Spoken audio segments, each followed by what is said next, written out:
All right. Good morning. Morning. How are you? Fab. Brilliant. That I'm seeing you now. It's been what? Like a month? Easy. More? Minimum. Yeah. Minimum a month. It feels like longer than that, for sure. It does. Yeah. Life has been life. Yeah, 3 a.m. foot races and everything. That's life. 3 a.m. foot races. Also, if you're up at 3 o'clock in the morning, there's no more wholesome activity to do. What is a with your foot friends. race? A race on feet. Oh my god. I'm This a is bit old. ridiculous. I'm a bit old, so Like she had to state that instead of like it's a running race or a jogging race, she said foot race, and I'm like, what is a foot race? I need to understand this. well, It didn't even strike me that. So you guys remove your shoes, you keep your shoes, okay, all of us kept or our is it shoes only on. one foot? So it's like hopping. Foot race, not. Okay, because some people race on other things. Some people do car races. I totally get it. Yeah. I just have never heard of foot race. Yes, it's foot racing. I learned something, y'all. I was this year's old this day. I learned. Running racing is called foot race. I grew up in rural Texas, so there are some times that I refer to things, but I'm like, that's probably not what it's called. I mean, I get trolled by my husband so much about the way I say sentences and words, especially idioms, right? Especially idioms. So I don't. I will always switch the pot and kettle very easily. Like the way my brain is processing, a single word can have so many different synonyms and tangential words and whatnot, and I'm just like processing it, and then it hasn't connected all the dots. Right. Because I'm an overthinker, I'm also an overanalyzer, which means I'm overstimulated, getting more information and absorbing so much, and so my attic is trying to pull, and the more anxious I am getting in creating the words. Another thing is, I think there was has always been this pressure to fill the silence. Like you need to bring people together, so you need to fill the silence, sort of thing. So I always mess up. So your thing about foot races is like, I love the fact that you call it foot race, especially because I had not heard of it personally. And then you explain what it is. I'm like, oh, thank God, you can also make these fumbles, because she's very eloquent. Her vocabulary is outstanding. And so when you said that, I'm like, finally, walk among us. Yes. No. Walk among normal people. Yes, listen. You go outside on your feet, okay, and those things, these bad boys, they carry you places. Yeah. And sometimes you hurt yourself. So she's referencing a very humbling experience at my ripe age of 35. As we discussed before, I work in a bar. Work in a beautiful bar. I've been having a lot of really amazing experiences, dazzling people with new flavors and textures. Especially spring with like fruits and such variety. Yes. And I've there's a particular cocktail, but we've also been working with a non-alcoholic line of spirits called Ritual Alternative, and it's made with like kind of tea, tinctures, herbal elements. Fruit juices? Fresh fruit juices? Sometimes, yes. So sometimes I get a little offended when the only option is going to be like a juice. It makes me feel like a kid. No, I'm not. So let me change that. I'm not looking at a bottled juice kind of thing at all, right? No juice. So when I think about a kid juice, it is more the element of like the apple juice, orange juice kind of thing. When I was in Bali and a couple of other tropical places, and I come from India, South India, so fruit juices are like really fresh, tropical. Yes, and beautiful. So there are these like you can create with fun summer flavors and more current, kind of thing. And it's complex. You can do coconut and ginger and mint and, pineapple. See, that sounds really lovely. Right. And you're not adding sugars to it. And throw in a little jalapeno if you wanna, like for a little kick. Freshness. Right? Add a little salt, add a little whatever, maybe some dry herbs to your point. Add a little sparkling water. Yes. Right? Those kind of things, like to me, watermelon. Oh my God, watermelon, mint, ginger, dash of lime, and throw in a pear. Oh, yeah. Right? So to me, that kind of thing, it's exciting. It's very exciting because I no longer have alcohol. And if I am going to consume, it's almost like a cold pressed juice. See, and that's much more desirable. Much more desirable. I'm not a tea person either. Right? So my drinks then are like, okay, do I just have to have like cold coffees and ice cream? Is everything ice cream herbal? Shakes or whatever. I'm like, so I hope we start offering that. A bit hibiscus mint, strawberry lemon, and a pineapple orgeat. What is that? What is orgeat? Orgeat is like an orange blossom cordial. She just became French, y'all. Orgeat. No, it's orgeat. Yeah, she's like, it's very fancy. It's like Target, okay? I remember listening. Anyway, it's like sweet. It is sweet. So sometimes there's elements of it that feel too sweet to me. Something else I like to use and utilize in my practice is bitters. Yes. I have a ton of different bitters, but I have plum bitters in specific. Oh my God. See, plum, another amazing. Like, you don't need to add simple sugar or anything like that, right? You add the right fruits and you add the right elements. Imagine a juice that has pomegranate in it. Oh, we do. Yes. Right? Pomegranate along with plum. What a phenomenal combination between the two. Then throw in again. I don't know why ginger and mint are like everything. Listen, everything. I like to put lemon and mint together all of the time. And ginger. Yes. Those three things. I think the only thing that doesn't go with those three, maybe banana. I don't know. I'm not sure unless I'm making a banana I'll foster. Eat mint with anything. You give me a mint garnish on fruit and I'm eating it. You put mint in front of me. I'm eating leaves of mint. Yeah. At work I eat mint. You're gonna see me eat leaves at work if you ever see me. But I think I would rather have a leaf of mint to freshen up my mouth than a gum. Yeah, absolutely. And it's good for your stomach. It totally is. And your digestion. But what has been neat has been, to bring it back full circle with our web thinking, giving these people these different experiences. I set certain things on fire to caramelize flavors in the glass and then pour it as it's flaming over your glass and over your, while wishing you birthday wishes. Are you recording all of these things? Some people record them. I'm not great on camera, y'all. I'm a little bit awkward. No, you don't need to let somebody else do the recording. You be just you. That way you are not worried about the angles or whatever. It becomes super authentic. You're in the experience. But if a co-bartender or another if someone's recording you become affected by the observer. It's physics. It's science, y'all. I'm not just weird. I think just even not worrying about your face. If the focus is like creating interesting drinks. Yes. And then they just recording your voice. So that, I don't know. I think it could be fun.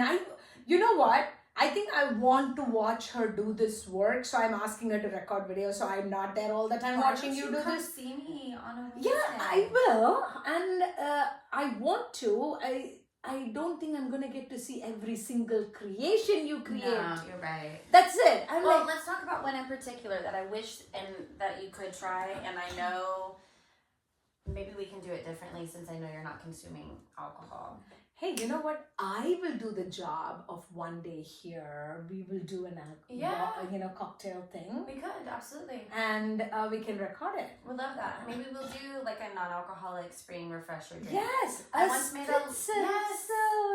We'll do like fancy ice cubes. Yes. With herbs. Yes. Get excited. There's this drink that I can't even take credit for, genuinely. I had a friend craft me this drink one day when I got cut from work and I was just sitting at the bar top.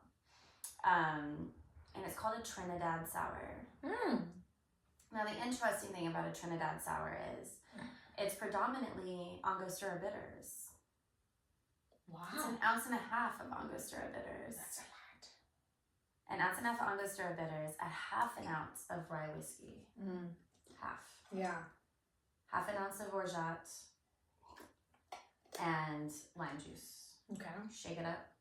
That's strain simple. it, Okay.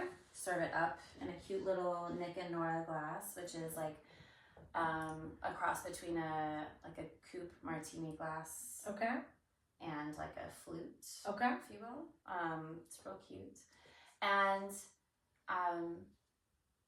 it changes your life.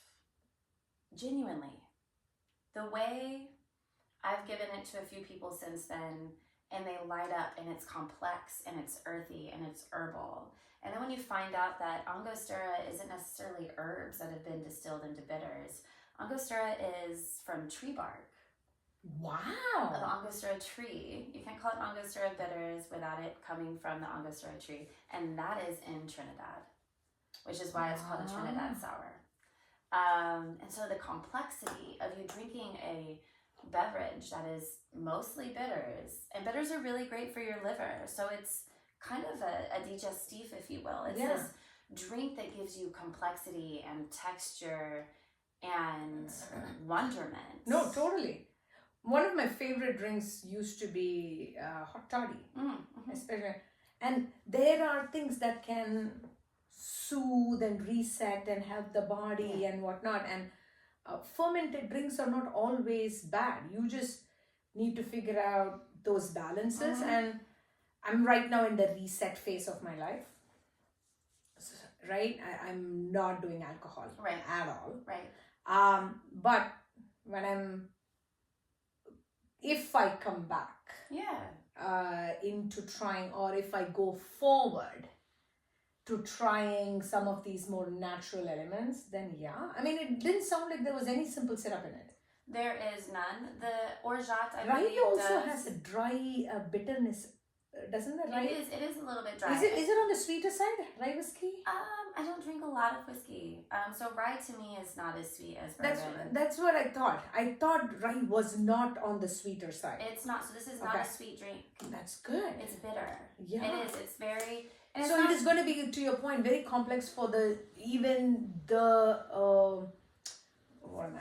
taste buds. Yeah. Palate. So taste buds. the way I like to describe it is the orgeat is a little sweet. So Good. recently, for the people who I know can't handle the complexity of having a bitter beverage, because not everyone likes bitter flavors. I'm someone who has conditioned my palate for bitterness. I prefer a bit bitter to too sweet. But I've added a little more orgeat to kind of complement and balance for a palate that's more sugar forward. With this beverage, because of the orgeat, you'll get it right on the tip of the tongue, because there's different areas of the tongue that detect different tastes. So you have collections of taste buds that are for specific tastes. Salty is on the sides, and it stimulates salivation because it's right there on your salivary glands. Bitterness is on the back of the tongue, right? Sweet is at the tip. Okay, so it's immediate, right? It's that immediate connection to the brain is what you get with sugar. That's why it's so highly addictive. Yes. And different flavors also create different enzymes and different reactionary systems. So sweet is very attached to dopamine, right? Spice is spice is attached to adventure. Okay, so when you have spice, it either triggers too much, like you really, oh my god, excited adventure, like also it triggers fear, right? So too much of it, panic. But what is in between that? Before something gets really fearful, you have the excitement, correct, the adrenaline rush kind of thing. And then bitter is there are vegetables. I don't know, have you heard of the vegetable called karela or pavaka? I don't know what it's called in English. So it's a bitter vegetable. Even when cooked, it has to be cooked extreme for it to lose bitterness, but you shouldn't lose bitterness. You can't eat it raw. It is good.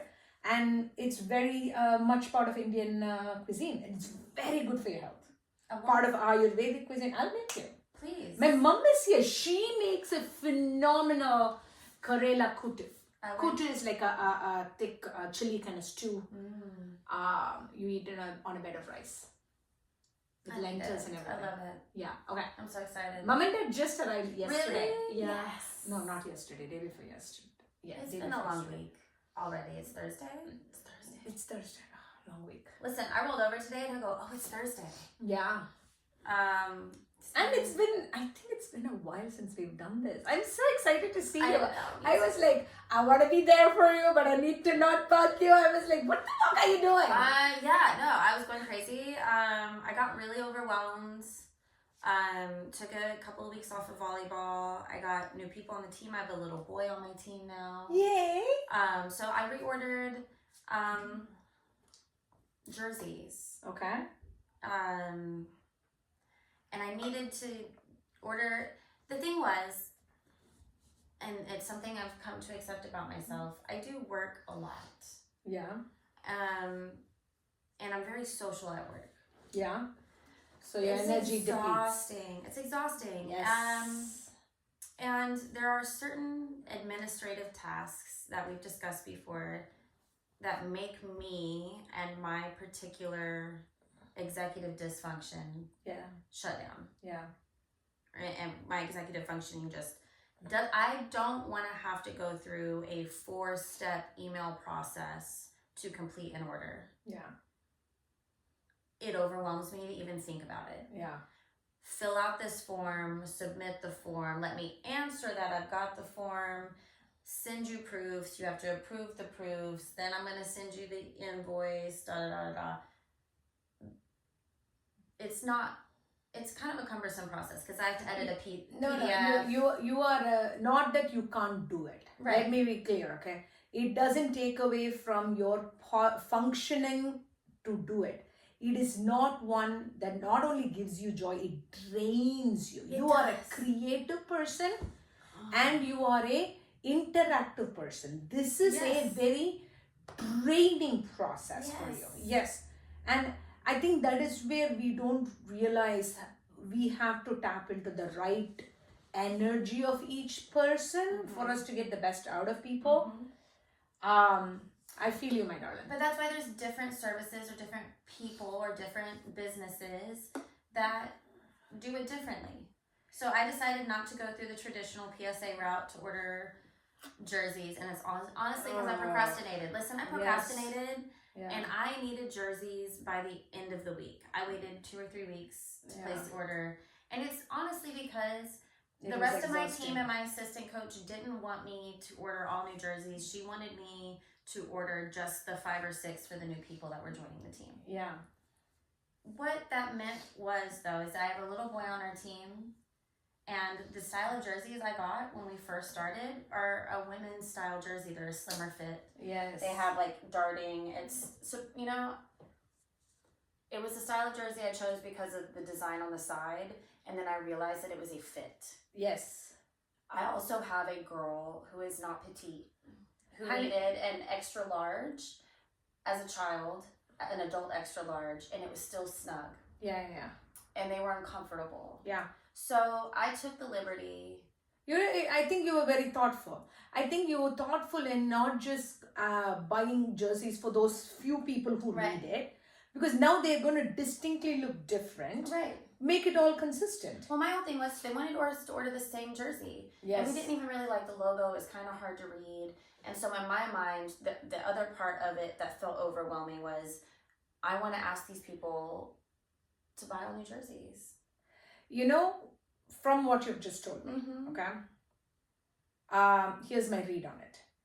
I don't think the draining part is actually the execution of what you think needs to get done. Yeah. I think the draining part is you being the empathetic person you are, taking all the time you need to make sure everybody understands where you're coming from, and that they have been heard. And you have a solid reasoning behind it. And you don't want to say, I got this, don't worry about it, I'm going to execute it. And then also having to send the email. So there's like an app and an email. And that diplomatic empathy part, that's the draining part.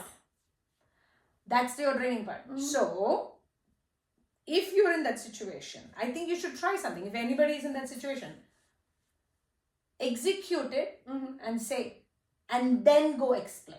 That's what I had to do. Yes. That's what I eventually done. And I didn't. Because at the end of the day, you are the head coach and you have been given the leadership position to get things done. Yes. If you are being slowed down, no problem. It is okay for asking questions. Right. But of many things to fight battles on, this is not one to put energy on. Right. Yeah. Well, the whole thing is that my assistant coach does most of the administrative work. She's the one who uploads it into our Game Changer app. She interacts with all the parents. She's the one who got all the sizes because she knows I'm a single parent. I work a lot, and I'm mostly here because of the skill set. Yes. Not because I wanted to be team mom. But that is the reason why you need to have the right village, because you are brought for the skill set of head coaching. Yes. Other executive staff, I mean, you don't need to do it all. Right. She can, and I'm so grateful. No one needs to do it all. But I finally just called a different place, a local spot. Hey, that's nice. Instant Imprints, actually. Dwayne helped me out. He's the owner. On a Monday. I called him Monday afternoon at like 4. This is how bad I got. I had a first game on Friday at 8 p.m. Dwayne, I am a person who works a lot, and I've been procrastinating ordering jerseys. I'm wondering if you can help me. Can I pick them up by this weekend? Are you able to do this? Is this a possibility? Yeah. And he's immediately like, yeah, just send me, do you have all the sizes? Do you know what you want? Do you know what colors? Let's get into it. Send me an email, we close at 6. I get home around 5:45, send him the email. Just list the sizes and numbers, the color I want, what I'm looking for as far as the logo goes. He emails me the next morning, sends me, this is the style I think we should get. Here's the color. Let's talk about logo. Here's 2. Nice. Right? And I immediately, he's like, if we can get this done by 3, I'll have it stuff by end of day on Friday. Right? Super easy. All I had to do was send one email, like 2 or 3 times. He talked to me on the phone, sent me the invoice. I told him, hey, can I add coaches' shirts? That was all. If I had to do that at the other place, it was me having to fill out a different order form and then submit it. All I had to do was email this man what I wanted. Yeah. And he made it happen for me. And on Friday, not even at the end of the day, Friday at 3, I was able to go pick up my jerseys. They fit well. They look good. They actually exceeded my expectations. Nice. I didn't know it was going to say Cyclones on the back, too. It's so cool. So, and the kids were excited? Everyone loves them. And we've won. We have won our games. We've come in. We've got new people who have never played before but are so excited and practicing every day. But now I'm making them run more, and I'm punishing them at practice. Let me know if you ever need me to come in. Hey, there is somebody who's going to put you through a core workout. I'm like, bam! I think that would be great. I'm coach's fitness person, wellness person. Yes, absolutely. Because I've been making them run sprints at the beginning. I want them to move for the ball. I'm like, we're only here for an hour. Because injury prevention and more mobility flexibility is critical. So that's what I'm trying to tell them. I'm trying to get them comfortable with their bodies too. And I think having you come in and helping me establish certain connections with the body, because that's been what I've racked my brain on, is how to explain to children. Yeah. How old are they? They're like 10, 11. Oh, come on. I'm down for this. Please? Yes. Okay. Tell me. I got this. I need them to connect their lower body with their upper body. First and foremost, you have to be realistic in understanding they still don't have full control. They haven't evolved the bodies yet, right? So to have sensation, even as adults, for us to have sensation of understanding our body engineering, the level of concentration you need, not there. Right. Awareness, not there.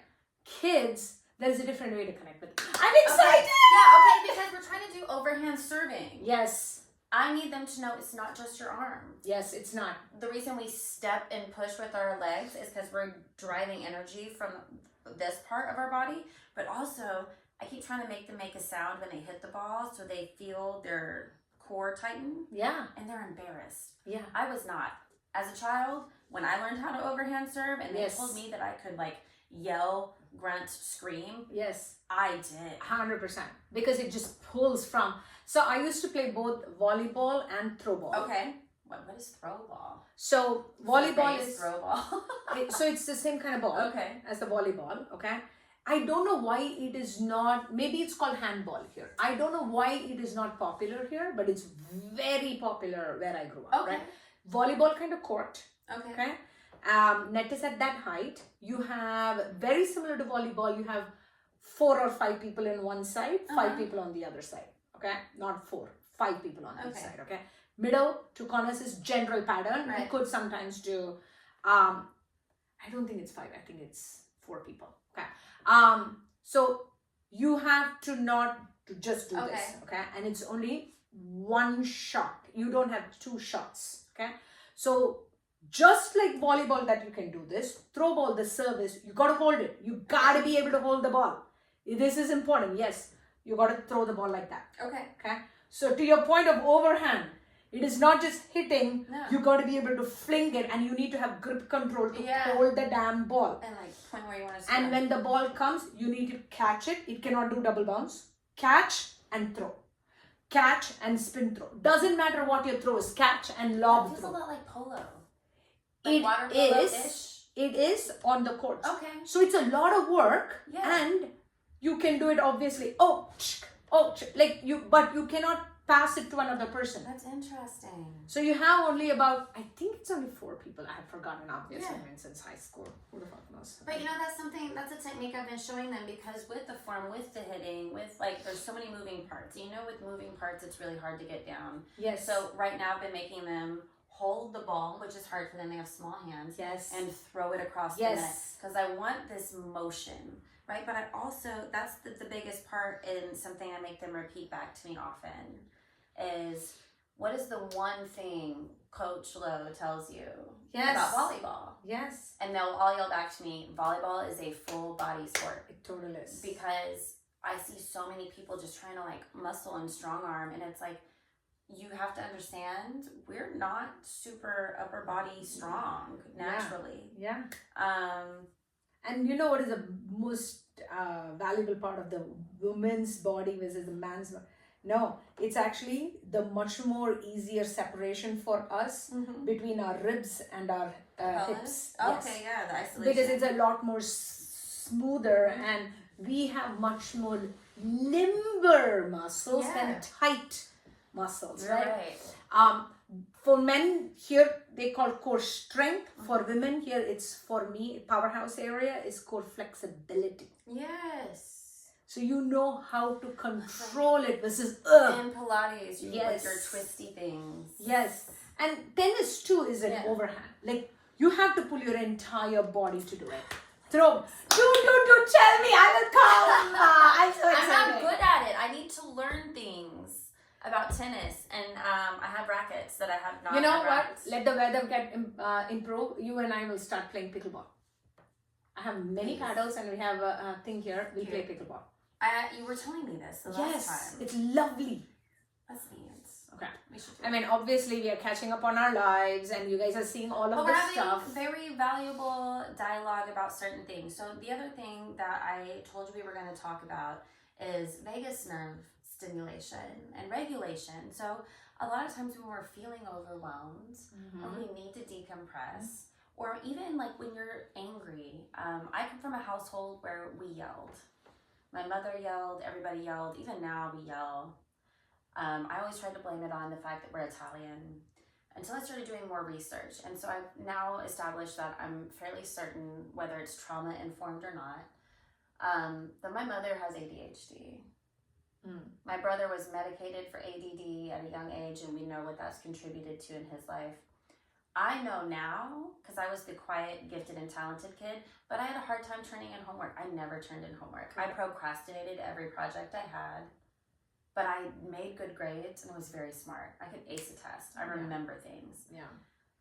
I know I'm ADHD. We are all on ADHD spectrum. Yes. In case we don't realize this, we are all on a spectrum. But we get overwhelmed easily. Yes. Emotionally, our emotions are amplified and they seem really big in the moment. Okay? Yes. Highly empathetic. So the yelling is not healthy. You're not supposed to yell at people. Can I tell you, I was maybe not as frustrated last night, but I had kind of a hard morning. We're not going to get into why. I sang my heart out last night. Oh my God, I sang. And I've been singing karaoke more after I get off of work. Nice. When it's still going. Yeah. And when I tell you it's so healing, I used to do it in my car. Yeah. I used to really love Aretha Franklin Rocksteady because of the yelling aspect of the song. Not necessarily yelling, but the projecting. Sing from here. Prolonged Sing vocal from here. stimulation. Yes. Yes. The prolonged vocal stimulation, though, the vibrating through Yes. your chest, that's why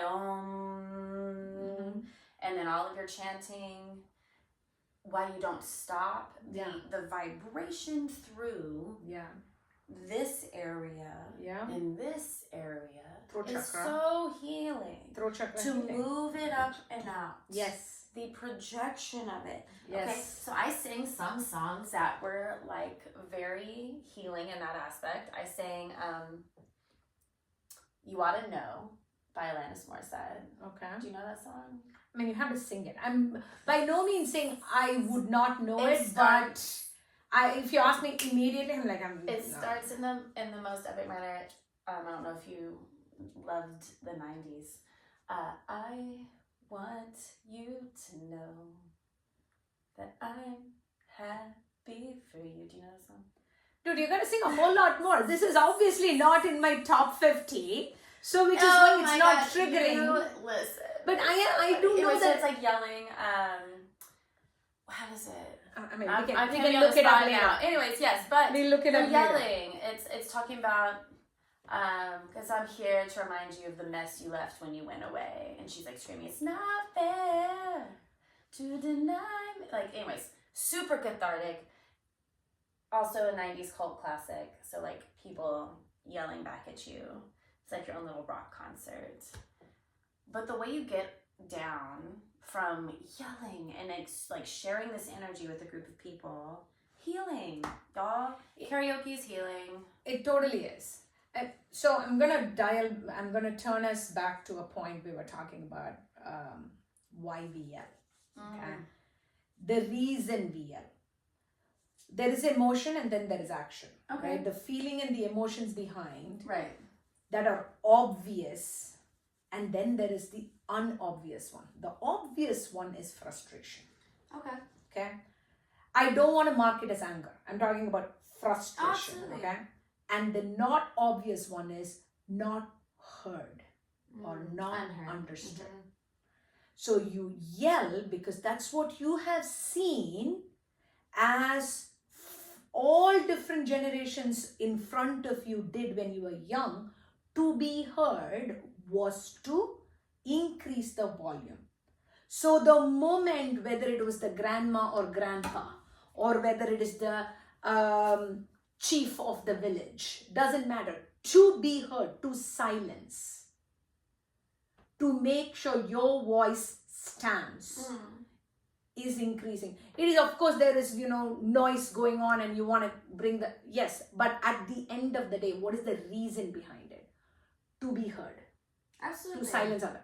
And then, when you see that as the only way to be heard, if you see yelling as the only way you're going to get your way, that becomes both emotional and in body, a programming. So if somebody yells, and I grew up with yelling around me, right? Indian, Italian, whatever you want to call it as. Hot-blooded. No, it's just X generations, Okay. right? Yelled at, from a kid's perspective, what happens? You flinch. You know how much tension you're holding in your body from all of that trauma? Fear, freeze, shut up, quiet. Tense. All of that happens. So, however, this other yelling part of like singing and crying, it's very cathartic. It's lovely.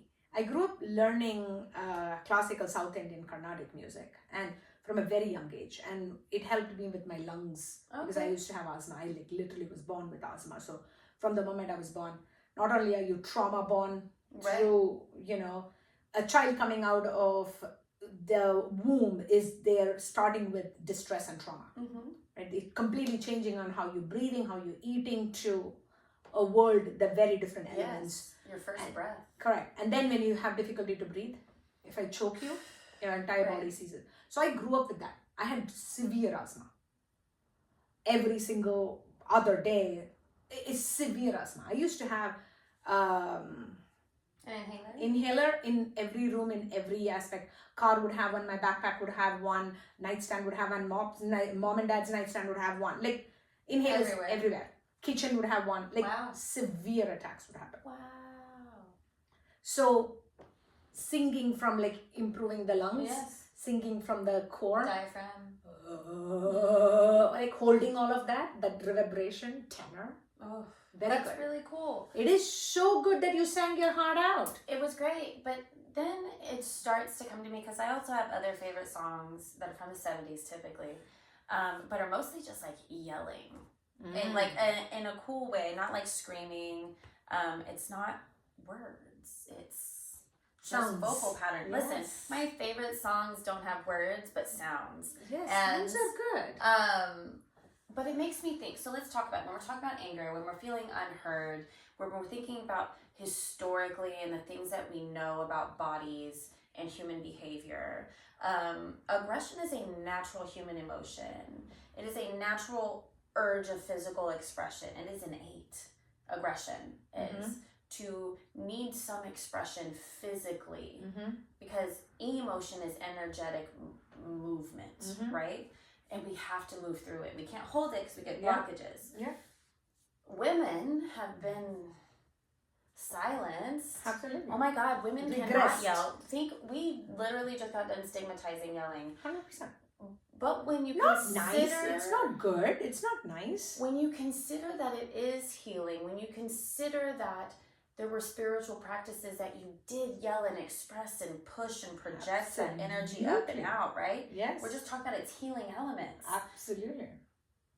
There are no spaces for yelling. Outside of like metal shows, I'm necessarily, what if I'm screaming affirmations at you?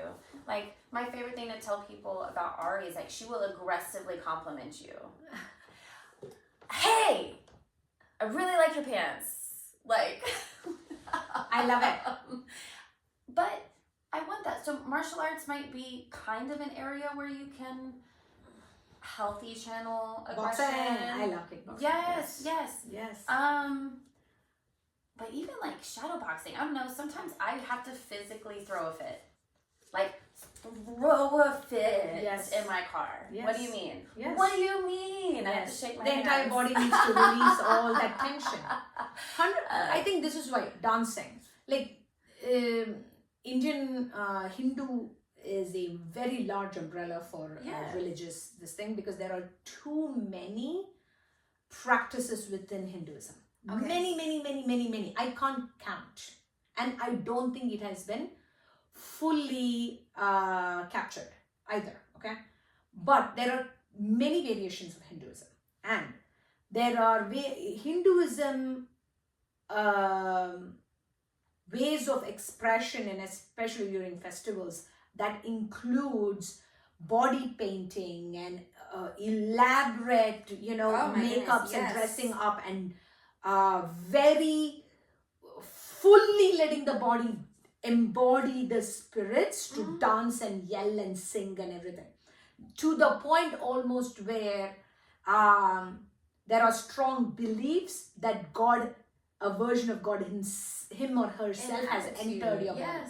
Like that level of not just looseness, letting go. Letting go of control and just letting go of what the world is perceiving you need to be. Letting go of what normal is. Letting go of, like, letting whatever. And it is we don't realize how much we tell people to fit into very tight boundaries. Rigidity. It's too much. And the more we have, the more we are getting more rigid. Yes. So I work in a space that is kind of fun and hip hoppy on Fridays and Saturdays. We have DJs, but you know how much I love to dance. You and I bonded over how much we love to dance. music. Yes. I thanked one of my coworkers literally yesterday for being someone who matches my energy behind the bar as far as being able to be someone who can handle high volume, which is necessary where I work. But giving it up, that's what I call it. And James Brown did too. You've got to give it up. So on Fridays, you know how I feel. I dress a certain way. I adorn myself in a way that I feel like gives it up to Goddess. I'm here in a display of my highest self. Venus energy. Big Venus energy, babe. Big Venus energy. Big Venus energy. And not only that, but when there is music that moves me, Absolutely. I've got to give it up. Yes. This body has to give it up. Enjoy it. Yes. Yes. Express it. Yes. Celebrate it. Yes. Because ultimately, I feel that if anybody and any ability, I hope, can in some way enjoy movement, even if it's thoughts movement. You need that whimsy in your life. But also, if you have a body that you can move, please move it. Please move it. Please find some sound that moves you, or even a vibration that moves you, and move. Yeah. And if you have friends and family, try and do it with friends and family. It's embarrassing. I am not afraid to look like a goober because I am one. What is embarrassing and not embarrassing is in our own head. Right. And if others are going to comment on it, that is on them. It is not on us to change that. Like, be free. Here's learn a line dance. Maybe don't do strip dancing among family, and that might be awkward. Learn a line dance with your family. Yeah, oh my God. There's so many cool ones right now. Yes. There are so many cool line dances out right now. There's old line dances. The electric slide is a classic. You should know it anyway. If you don't, teach your family, pass it down. That's a cool one. Take one, pass it down. Choose a new one and learn that one too. They're so fun. This is why I like the TikTok dances thing. Oh my God, so cute. Have you, the boots on the ground one? Where them fans at?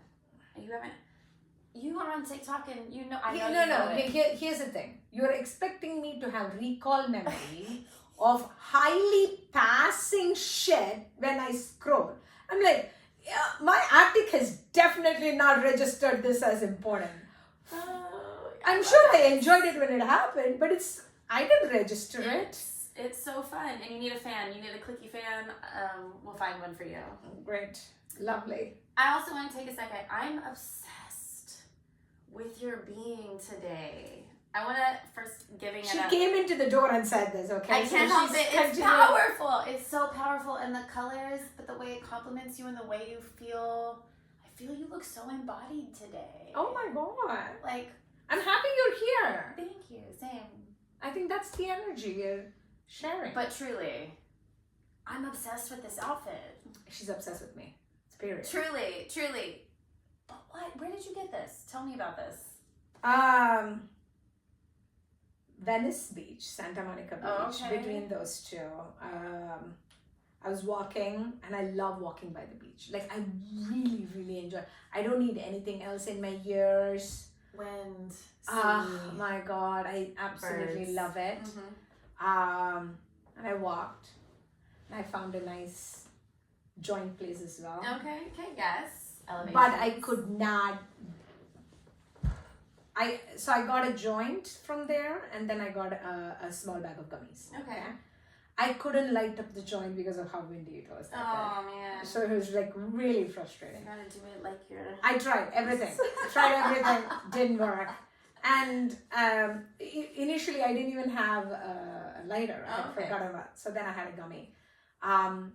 There was a very small shop, teeny tiny shop, and it had these really cute Afrikaans is what he said it's from, and I'm like, so I got like about I gave you even a top. Yes, okay, yes. That's the place this is from. Oh, really? This makes me want to do cartwheels. Yeah, I love it. I'm I'm obsessed with this one. I think I'm gonna go take this to India and ask one of my tailors to recreate a few other in different aspects of color.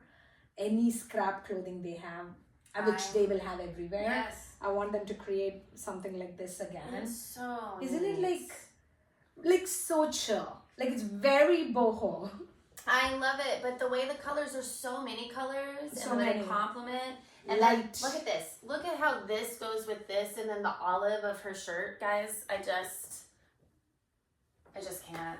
And your hair is longer now. Hair It's is very longer. And it's gonna grow longer. Do you still? I'm about to cut mine again. Do you want to do that together? No. Or you ask me for the layery thing. I know, but I can't cut my hair. I do want to create layers before I go to India, so I need a trimmy cut. But I'm going to India in December, so I'm growing my hair. Okay, on purpose. On purpose. Doesn't mean it's not getting trimmed or anything like that, but yeah. I'm about to bring this back up. Nice.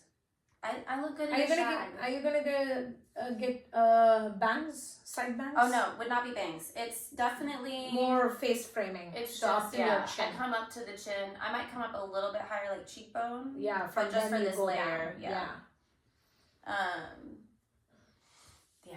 My shag haircuts in my bathroom. So let's talk a little bit about hair care. Okay, there are a lot of conversations, and men hair care is different from women's hair care. Oh, let's talk about it. There are various versions of hair texture and whatnot. But let's talk about, however, a simple science, like simple aspect of our body biology. Ooh, right? yes, let's do. People put other oils, and which is fine. Everybody's a little different. Understand your body before you add too much oil into your hair. But your body secretes oil. Mm-hmm. So I highly recommend not washing your hair every day, men or women. If you don't let your body secrete the air, oils there, and it's always dry, it's going to be always brittle, let it breathe, let it secrete. Working out and it sweats, you don't need to immediately wash it after every workout. Find some workouts where you sweat a little bit and let it air dry and massage it with your fingers. Yes. And don't use heat. Like, I want people to experiment with. We've been advertised and marketed so many things over the years. One of which is you always need to have high chemically shampoos and conditioners and masks. You need to wash your hair every day. Oh my God, it's so gross. Like deodorants, like Well, they create a need for other products. And I think that's the part that we're not unpacking necessarily, because we're kind of born into a system that had been created already. Like, yes. There's a great book that I have. It's devastating and it's heavy and it's by Chomsky, called Manufacturing Consent and Content. And it talks about how our system and the things that we buy and the goods that are available to us and the way that we're taught about hygiene and health creates a system that feeds itself. Yes. Because it's not necessarily what serves us, it serves them. So like washing your hair every day, needing extra oils, needing professional services, the chemicals. Yes. Right? And a lot of the cosmetic industry is petrolatum. It totally is. And we have, I think the point that I want to go back to that you made, we were born into a system and ideology that already existed. Yes, it was created. Correct. Mm-hmm. We have to take the opportunity now, I hope, every generation should, and ask ourselves, what should be your personal ideology, personal preferences, without taking information as gospel that has been given. Like, how do we start thinking for ourselves? Processed food. A big aspect of it was convenience, right? And you are vegan, I'm vegetarian. This is by no means we are activists people, but the largest mammal on land is a vegetarian. Actually, not even vegetarian, vegan. Do you know how much muscle an elephant has? Insane. Do you know how fast and strong a cheetah is? Mm-hmm. A cheetah is a meat eater, so I can't use that example. But Gazelles are fast. gazelles, insanely fast. Mm-hmm. This aspect of, yes, there were certain cores, we were desperate, we needed to find whatever works, but we are manufacturing more and more of wastage. It's So much wastage of food and perishables and non-perishables. we have created a system that overproduces, and it's mutated a lot, and it wastes. When that happens in a body system, do you know what that's called? Cancer. Yeah. Okay? Yeah. When the production doesn't stop, Yes. and there's no off mechanism. Yes. The excess, the mutation, it's an illness. Yes. Our system is sick. And it is showing at an individual level. and we could choose to divest from it. Yes. And that is why. And it takes a lot of courage to oh do my it. gosh, it's super alienating. It's It's also super hard. inconvenient. Highly. Because of the system. So that is why when we're talking about, not washing your hair all the time, I listen to my scalp. And that's why it's really important to pay attention to the products you use and your skin. I use a oil-based body wash that I love. It's called Glow Getter. And my skin feels fantastic all of the time. But it's because it's oil-based, and I know that because I don't want to deplete the oils. Like, I'm super sensitive to dry skin. Yeah. And your skin is your largest organ. Yes. Okay? Your integumentary system, and it is your barrier that prevents illness, infection, it insulates you, your skin loves you, it holds you together. Love your skin. Take care of your skin, though. And also that means be careful what you come into contact with, because it's porous and it absorbs things. Totally. Which is also why having barriers between your skin and other things is important. So not just clothing. When we talk about our cosmetics, the cosmetics that I use, I don't really use a foundation. I use a tinted moisturizer that has SPF. Yeah. And what each of us is saying, and it need not have the same final message in it, but underlying is, it's not that don't do things for convenience. Right. It's don't give in to hatred-based messaging for buying and doing things. Because, it's gross. The number of ads I have seen on wrinkles on faces and necks. Oh. Weight loss as it's just like, y'all, we cannot be feathers, okay? But there is a difference between, most often people who are on the unhealthier obesity side, right? Unhealthier obesity side is, and we can't just say underweight, overweight, because BMI is weird ass shit, okay? Comes from multiple reasons, including the fact that they were born into a system and around them that shamed body a lot. So when, we were talking about taste buds, sweet being the front, right? Often you are going to see people who are enjoying sweet and fatty foods because it gives dopamine hit. Yes, absolutely. So it's a cycle. We are giving into and giving out energy that we are not enough, that we are less than. We need more outside artificial stuff that others are saying. I'm not saying don't do makeup, okay? But you don't need to do makeup to be pretty. You are pretty, you're beautiful, you're gorgeous, you're confident, you're everything you want and need to be. Your body can be a canvas, your face can be a canvas, and you can do art on it for expression. That should be makeup. It shouldn't be, you have a dark line here, let's cover it up. No, I have difference in pigmentation. It's fine. I don't need to cover every damn thing up. Do you see all of these spots? I love it.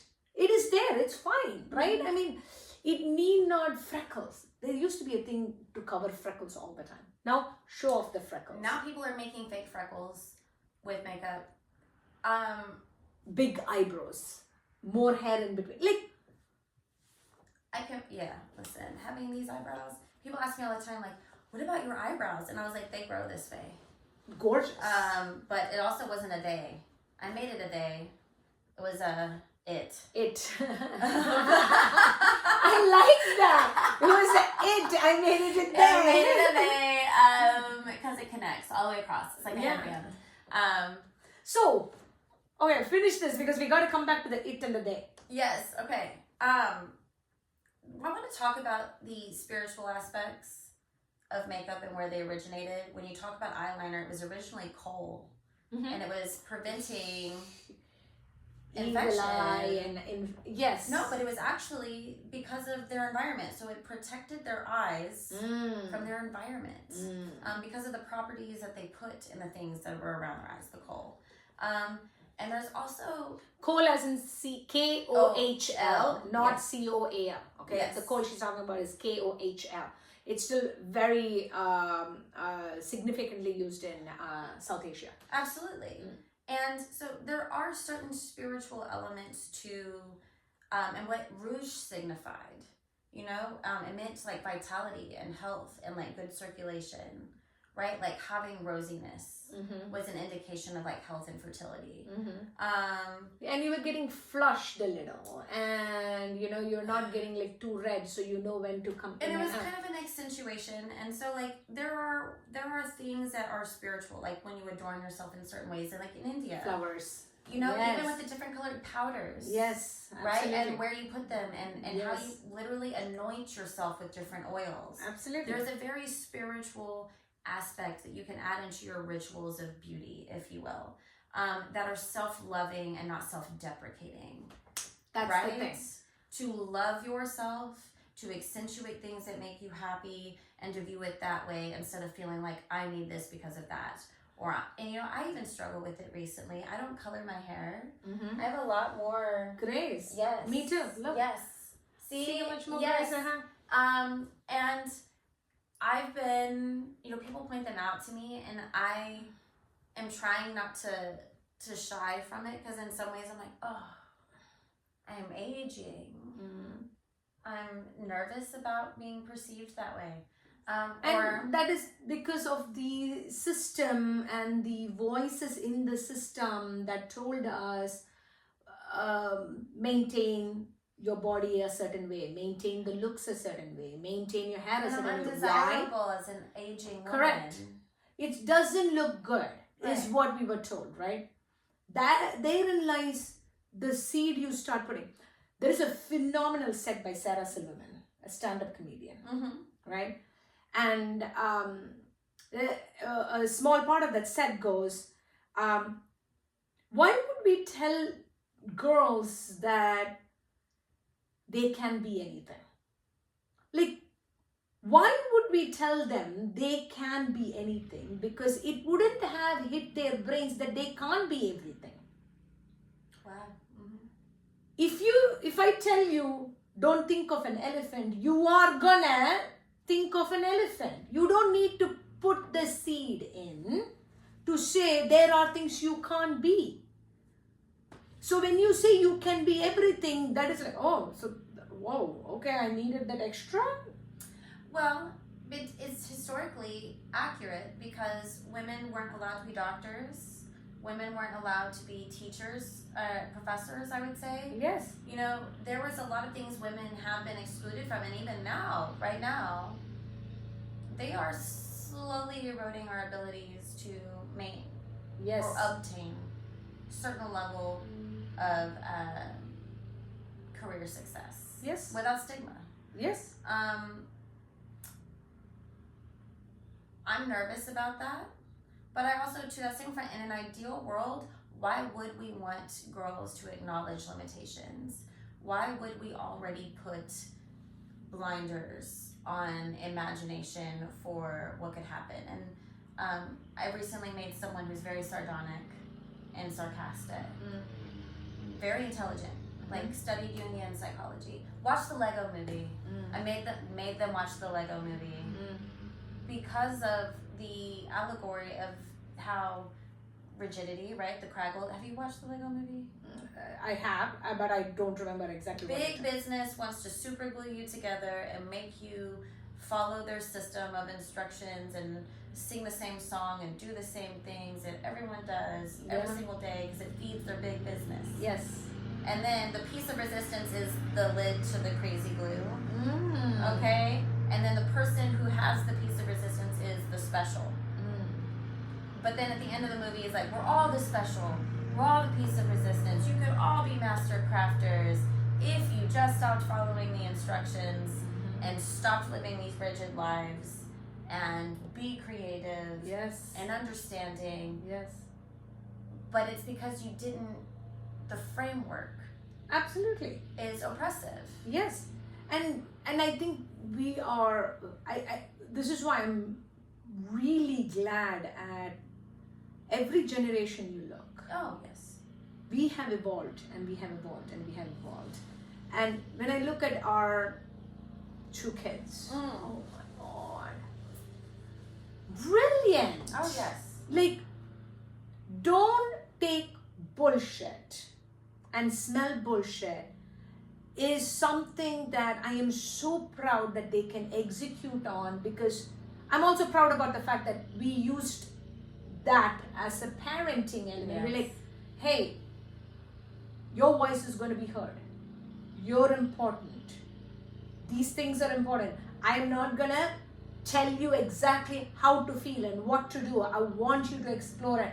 Like, we broke those cycles. Our parents broke whatever cycle they were in whatever form they could. We can't go back and tell those, you didn't break a generational cycle. We don't know the things they broke out of. Right? We broke out of our own stuff. We shouldn't compare and contrast. And then, we definitely can't compare and contrast and blame backwards. No. Right? Compare and contrast around, also not the same. Then don't compare and contrast. We individually have to evolve. Like you said, those who are able to move your body and dance. There are those of us who are unable to. Absolutely. And that's important to remember because we are evolving individually. Right. All of our paths look different. All of us have different paths to walk next to each other, around each other, through the world.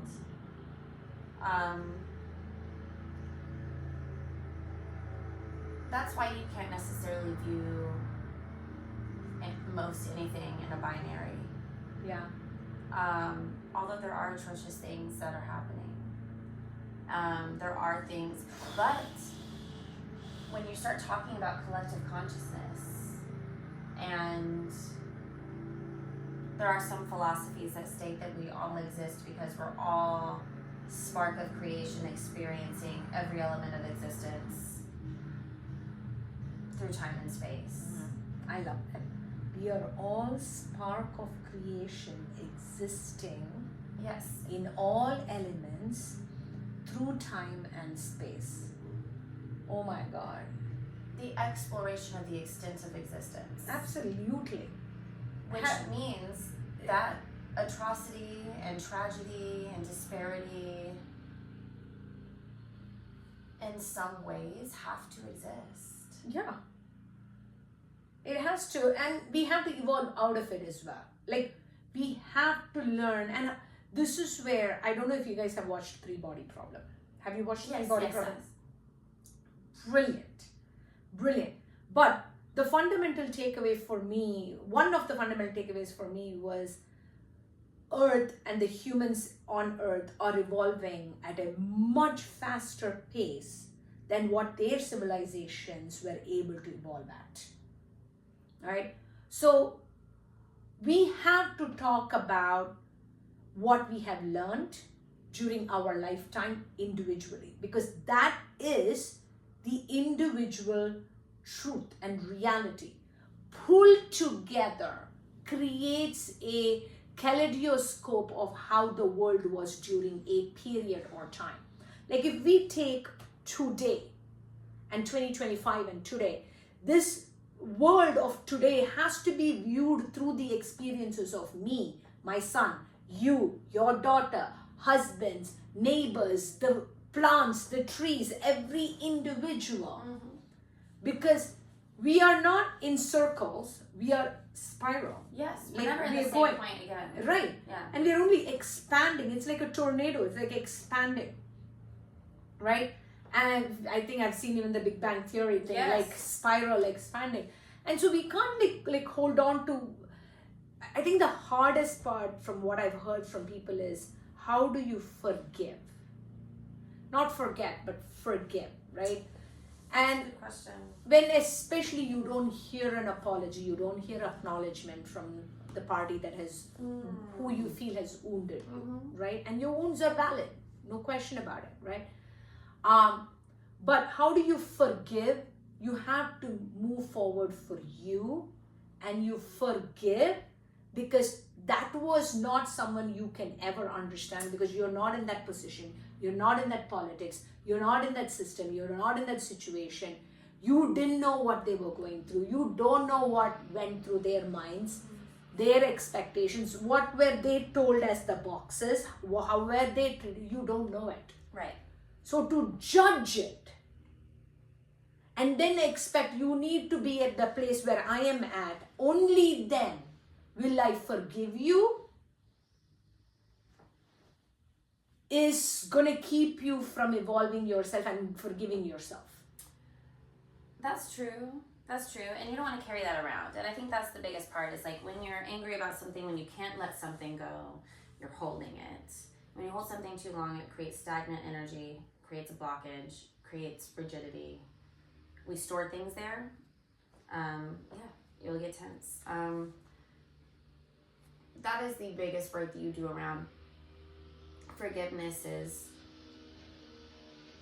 letting it go and letting it not be a burden in your mind anymore.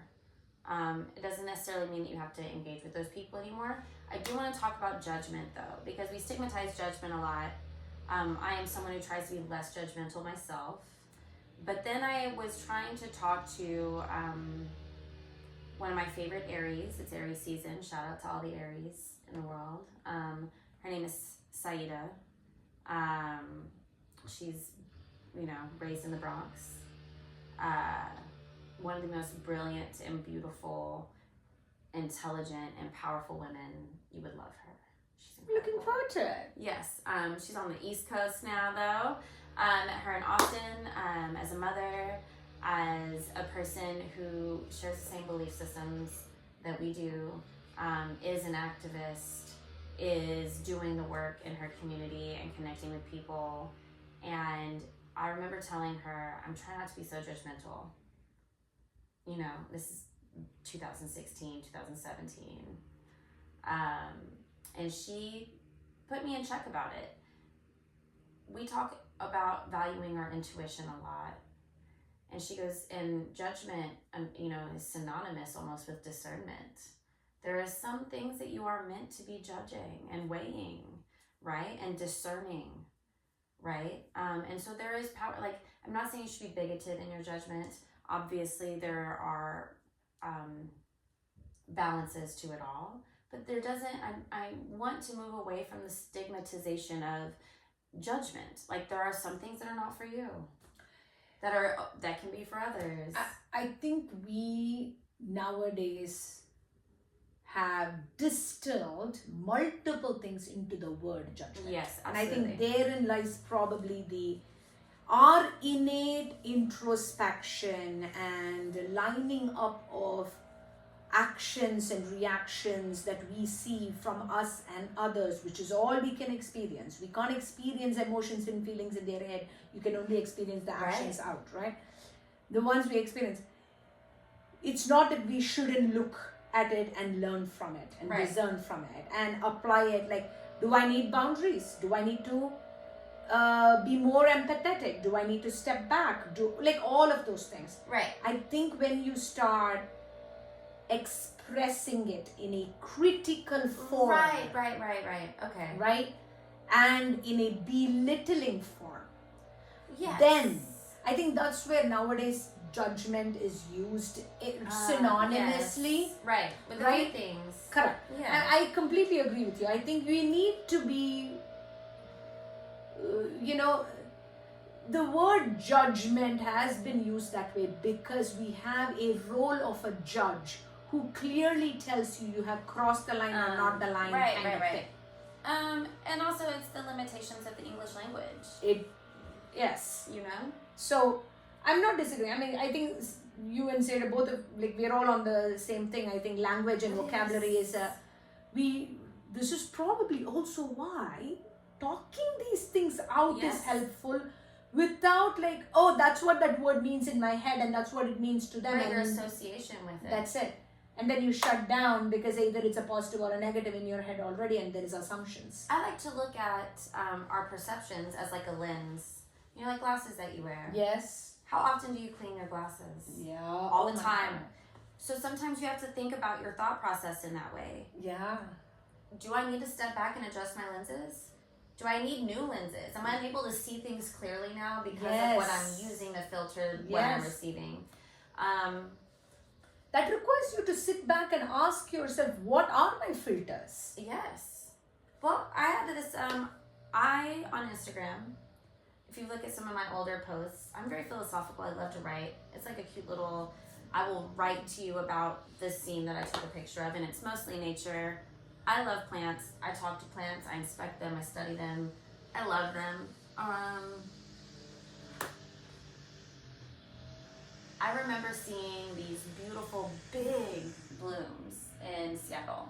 The flowers are as big as your face right now. It's in full bloom. The cherry blossoms. There's pink petal confetti everywhere. It's gorgeous. Dreamland. And rhododendrons and dahlias, and they're massive. But I remember seeing these flowers had their stems bent, kind of like sunflowers sometimes, where they're so heavy their stems can't hold them anymore. And they're on the ground. And I remember there were rocks because they did it was on a path. And I remember calling it rock bottom.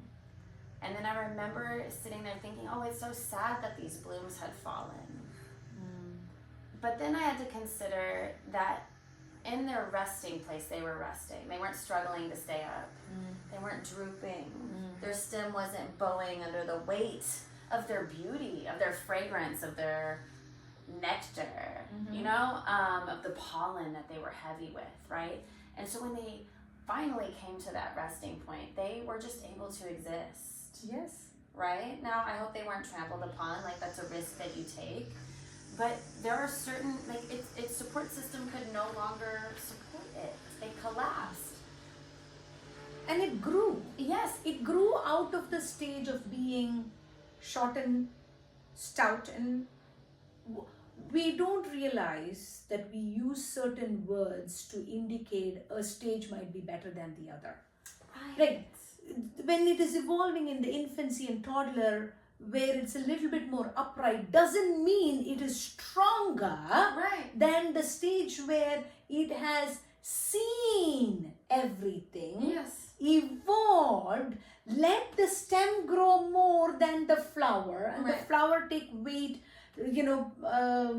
Insects have come to take nectar and pollen and come down. It's a cycle of life sort of thing. There is strength in every single one. There is strength in being able to understand what my stage was when I was younger, was upright, this is not the time to try to be upright. Right. And so my inclination was to try and lift the blooms. Yes. Until I considered it. Yes. What it would mean. It would fall again. Yes. It would struggle again. Yes. And so what I took from that was, it was silly of me to see that and assume that I could fix it. It was silly or of it me needed fixing. at all, right? Yes. And so I really had to ponder the way I perceive things. Because my initial inclination, my knee-jerk reaction to help wasn't going to help. What I thought would be helping was not going to help. And I thought that was that's a spectacular thought process for me. Yes. And then it also illuminated all of the ways in which I know that I'm deeply introspective. I know that not everyone has this same ongoing thinking that I have, the constant thoughts. Yes. And so I try to remind people sometimes, did you step back and look again? Mm-hmm. Maybe look at it from the side, Mm-hmm. right? Maybe inspect what's behind it. Mm-hmm.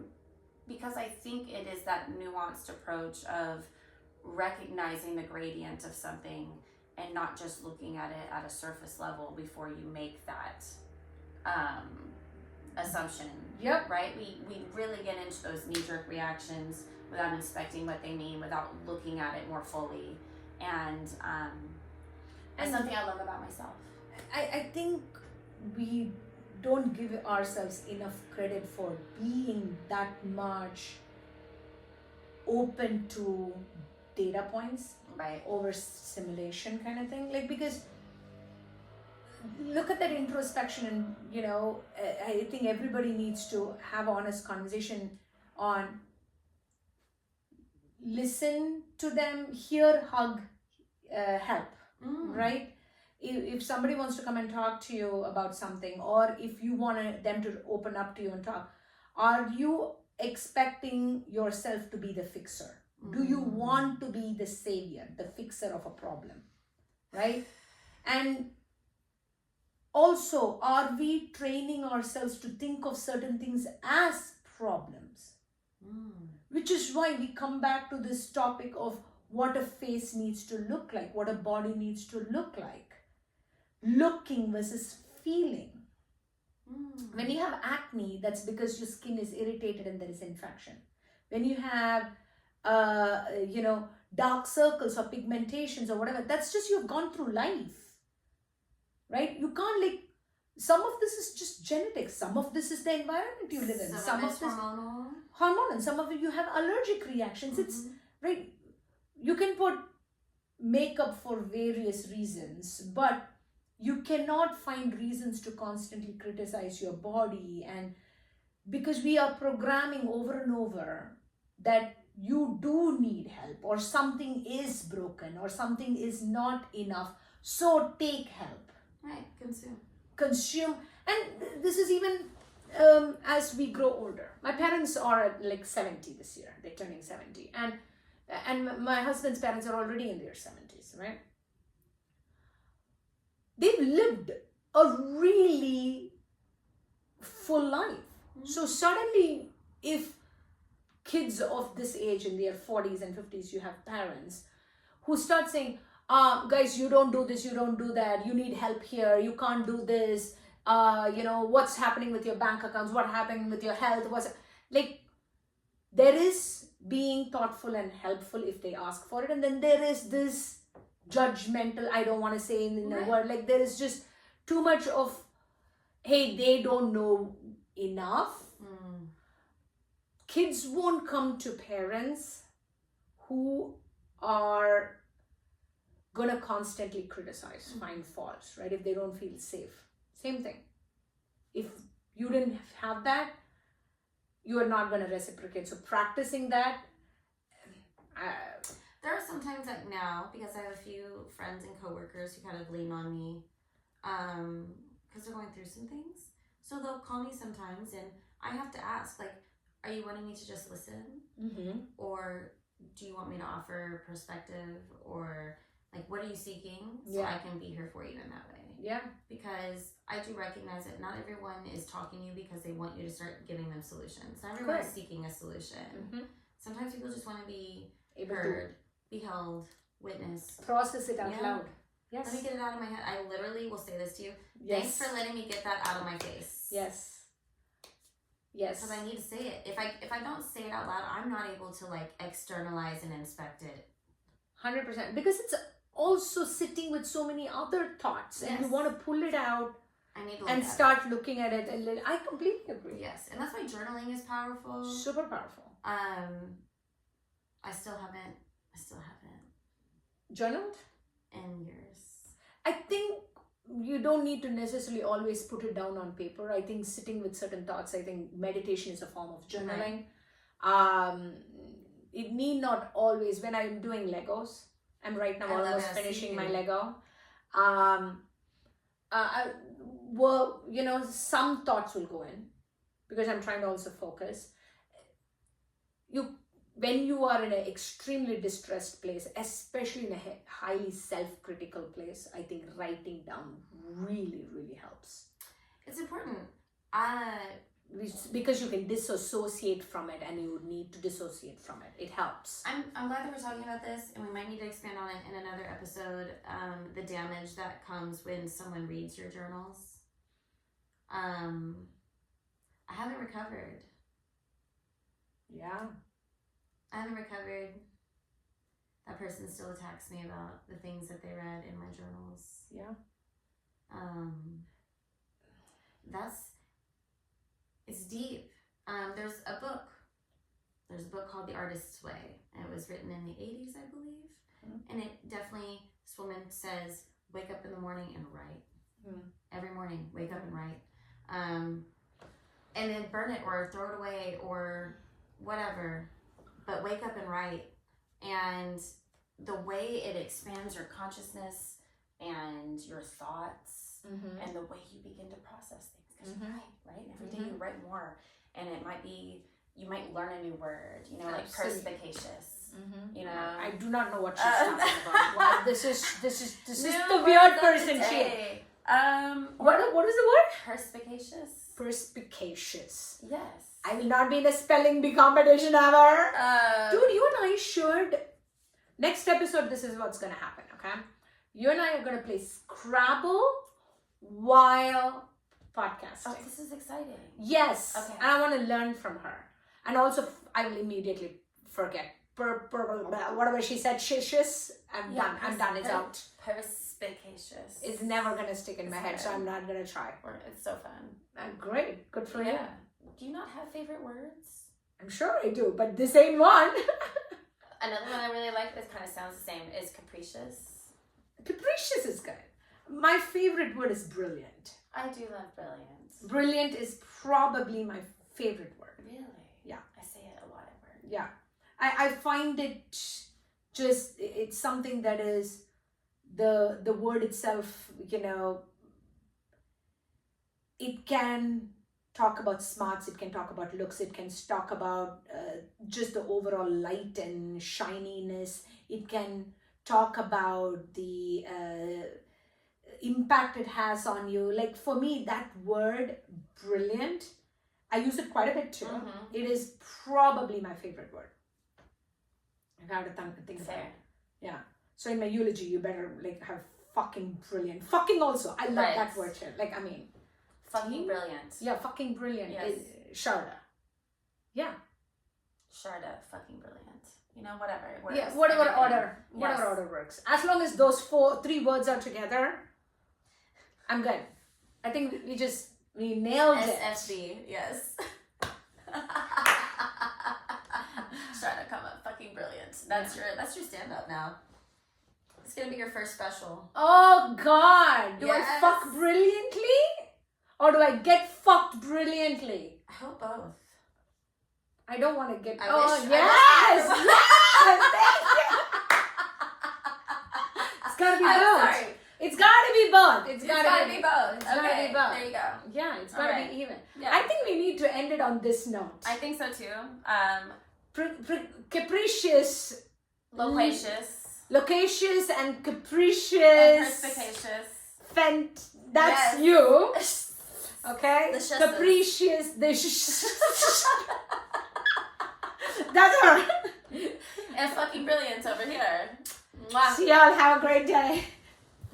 Are they having a capricious day or a